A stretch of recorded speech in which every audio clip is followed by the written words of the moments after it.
आपका स्वागत है छोटी कहानी बड़ी सिख की एक और नई कहानी में। हर कहानी छोटी हो सकती है, लेकिन उसमें छुपा संदेश जिंदगी बदलने की ताकत रखता है।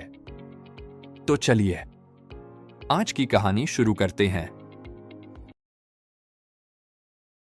जलन। ममता बहुत ही सीधी और प्यारी लड़की थी।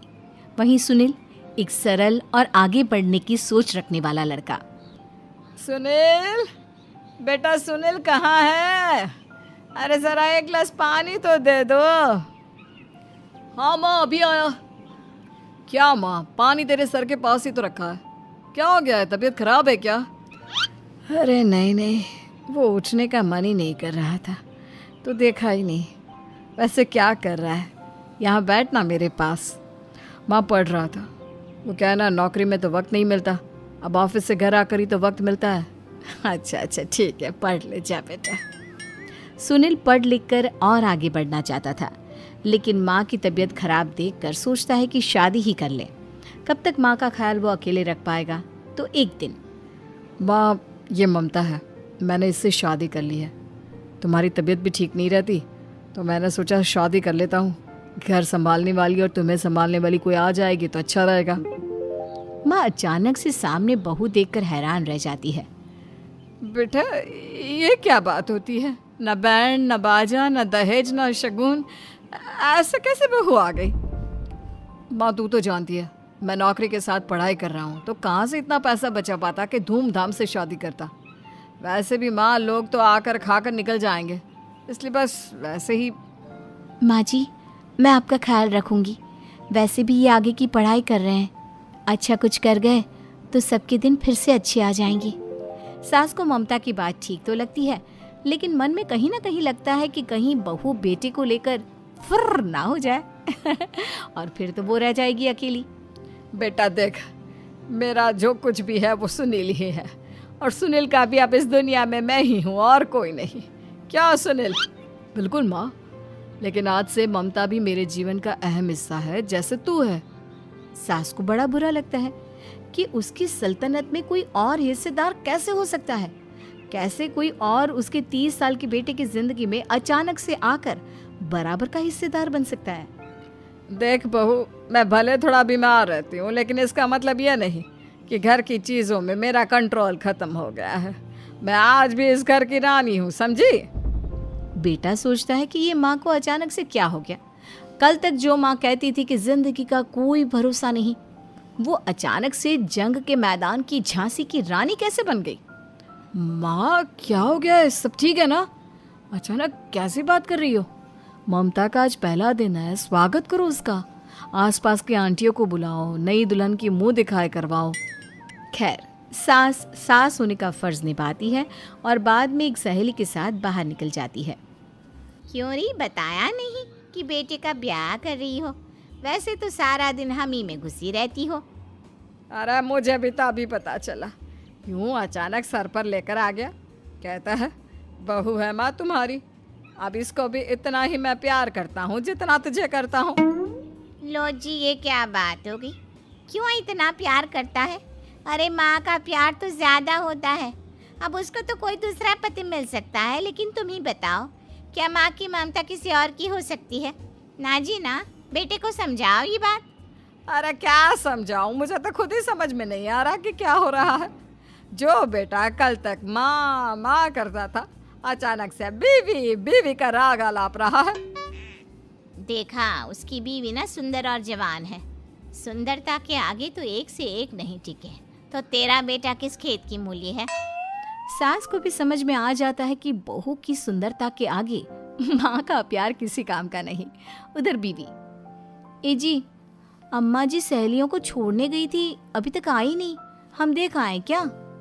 अरे रहने दो ना, आ जाएंगी। कहाँ जाएगी, उनकी आदत है, एक बार जाती है तो पूरी पंचायत खत्म करके ही आती है। अच्छा ही है, खाना वाना खा कर गई होगी। छोड़ो ना, घूमेगी तो खाना पचेगा, नहीं तो ऐसे ही खाट पकड़ लेगी। बहू भी शांत हो जाती है। उधर सास सोचती है कि आज थोड़ा देर से ही घर जाती हूँ, जब बेटा परेशान होकर ढूंढेगा तब मजा आएगा। बीवी को खुद ही पता चल जाएगा कि माँ के आगे उसकी दाल नहीं गलेगी। लेकिन वहीं दूसरी ओर घर पर, ए जी, माँ जी अभी भी नहीं आई। हमको तो घबराहट हो रही है कि क्या करें, जाकर पता करें किसी के घर। अच्छा, कहाँ जाओगी ये भी बता दो। पहला दिन है तुम्हारा इस घर में और एक ही दिन में मोहल्ला छानोगी क्या? हाँ तो आप भी तो नहीं जा रहे हैं ना, हमको फिक्र हो रही है। अरे यार, ये रोज का है अम्मा का, खाओ और सो जाओ। बस फिर क्या था। बेटा बहू खाना खाते हैं और कमरे में सोने चले जाते हैं। उधर जब सास को कोई देखने नहीं आता तो वो हार कर घर आ जाती है, जहाँ वो देखती है कि सारे घर की लाइट्स बंद है। सास को गुस्सा आता है। बहू, ममता बहू कहाँ हो? लेकिन सारे दिन की थकी बहू को ऐसी नींद आती है जैसे किसी ने भांग की गोली खिला दी हो। वो तो नहीं उठती। उठकर आ जाता है बेटा। अरे क्या बात है अम्मा, काहे चिल्ला रही हो? अरे सो जाओ ना, सुबह की थकी है बहू, वो सो रही है। जोर से बोलोगी तो नींद खुल जाएगी उसकी। माँ को गुस्सा आ जाता है। फिलहाल तो सो जाती है, लेकिन मन ही मन ढेर सारा जहर बहू के लिए भरा होता है। सुबह बहू चाय बना रही होती है कि सास धीरे से गैस तेज कर देती है, जिससे चाय का बर्तन जल जाता है। और जैसे ही बहू चाय का बर्तन उठाती है उसका हाथ जल जाता है। मेरा हाथ जल गया। वो जोर जोर से चिल्लाकर इधर उधर भागती है कि सास थोड़ी देर में उसके हाथ में पानी डाल देती है। हाय रे बहू, क्या कर रही हो? पहली बार रसोई छुई हो क्या? सासू माँ गलती से गैस तेज रह गई थी और बर्तन जल गया, जिससे मेरा हाथ जल गया। हाय रे, कितना गंदा दाग। छी छी छी छी, मुझे तो उल्टी आ रही है तेरा गला हुआ मांस देखकर। तू ना मुझे अभी साथ से खाना मत लगाना। बहू भी खुद का हाथ देखती है तो उसे भी रोना आ जाता है। कुछ दिनों के बाद सास की सहेली आती है। बहू चाय बनाकर लाती है। उसके जाने के बाद सहेली कहती है, बहू की सुंदरता ऐसी है कि कोई भी दीवाना हो जाए। वैसे तेरे बेटे का क्या हाल है? अरे वैसा ही है, बहू के पीछे लट्टू। क्या करूं, कुछ समझ में नहीं आ रहा। मैंने तो बहू के चेहरे पर दिवाली के पटाखे की चक्री फेंक दी, उसका पूरा चेहरा जल गया। अब देखो ना रही सुंदरता, और ना ही अब मेरा बेटा उसे पूछता है। अरे अब तो वो उसे छोड़कर दूसरी भी देखने को बोल गया है मुझे। बहू सारी बात सुन रही होती है। आंटी एक बात बताइए, क्या भरोसा है कि दूसरी सही आए और आपके अनुसार रहे? देखिए आंटी, मेरी सासू माँ को गलत बात सिखाने की जरूरत नहीं है। हमारा परिवार साथ में खुशी से रह रहा है। देख बहू, मेरी सहेली की बेइज्जती ना कर, वही अच्छा रहेगा तेरे लिए, समझी? बहू नहीं मानती है। वो बार बार उनकी सहेली को घर से निकल जाने को कहती है। तभी सास की सहेली पास के चूल्हे से लकड़ी लाकर बहू के चेहरे पर लगा देती है। बहू जोर जोर से रोने लगती है। अरे ये क्या कर दिया? मैंने कहाँ किया, ये तो तूने किया। तू ही नहीं चाहती थी कि बहू बेटे के साथ रहे, भला मैं क्यों करूंगी? मैं तो चली, निपटो अब। बहू रो रही होती है, दर्द से चिल्ला रही होती है, लेकिन सास उसे डॉक्टर के पास नहीं ले जाती। तभी पति आता है। क्या हो गया ममता? ये दाग कैसे लगा? तुम कैसे जली? ममता कुछ नहीं कहती, बस दर्द से करा रही होती है। पति माँ की तरफ देखता है। हो ना हो माँ, ये पक्का आपका काम है। आप ही ममता से जला करती थी ना। देखना माँ, अब पुलिस आएगी, केस बनेगा, लेकिन पहले मैं ममता को अस्पताल लेकर जा रहा हूँ। सभी अस्पताल जाते हैं, जहाँ डॉक्टर ममता की सास से कहते हैं, आपने तो नहीं जलाया ना बहू को? अब ममता की सास के तो पसीने छूट रहे होते हैं। वो घबरा कर कहती है, ना ना डॉक्टर साहब, कैसी बात करते हैं? हम क्या जलाएंगे अपनी बहू को? डॉक्टर ममता के पति से पूछते हैं। देखिए, क्योंकि ये ससुराल में जली है तो मामला पुलिस का बनता है, तो आप पहले पुलिस को बुलाइए, तभी इलाज पूरा होगा। सास डर जाती है कि अब तो बच्ची जिंदगी जेल में ही रहना होगा। रहने दीजिए ना, पुलिस को क्यों बुलाना? सारी हंसी खत्म हो जाएगी जब पुलिस के डंडे पड़ेंगे। बहू को जलाना भले ही बहुत आसान हो, लेकिन उसके बाद सारी जिंदगी जेल की हवा खाना।